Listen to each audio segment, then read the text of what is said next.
Scores dead after 7.8 earthquake strikes Turkey, Syria.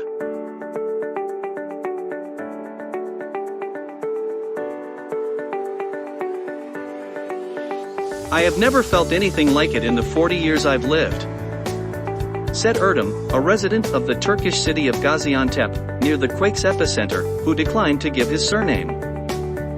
AP Turkey's President Recep Tayyip Erdogan said 912 people in his country had been killed by the quake and 5,383 had been injured.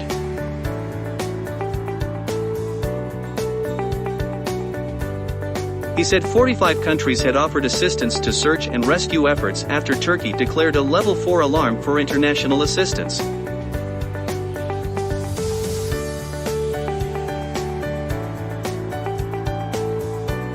Erdogan said he could not predict how much the death toll would rise as search and rescue efforts continued.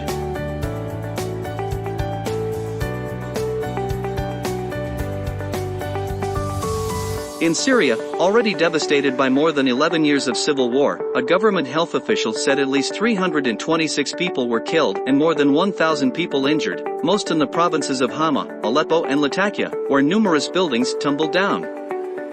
In the Syrian rebel-held northwest, a rescue service said more than 140 had been killed.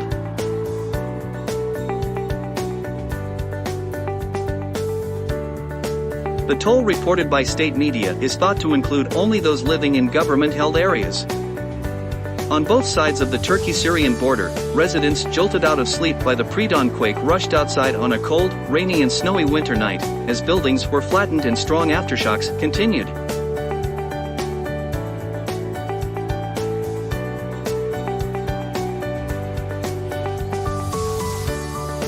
Syrian state media said most of the dead and injured were in the provinces of Hama, Aleppo and Latakia, where numerous buildings had been brought down.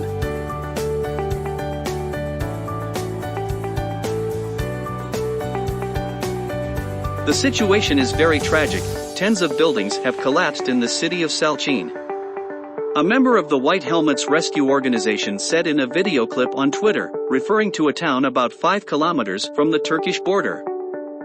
Erdogan had earlier said on Twitter that search and rescue teams were immediately dispatched to the areas hit by the quake.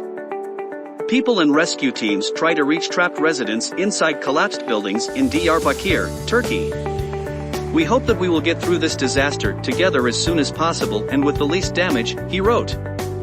We fear that the deaths are in the hundreds, Kadir said, referring to the rebel-held Northwest. The United States was profoundly concerned about the quake in Turkey and Syria and was monitoring events closely, White House National Security Advisor Jake Sullivan said on Twitter. Syria's state media reported that some buildings collapsed in the northern city of Aleppo and the central city of Hama.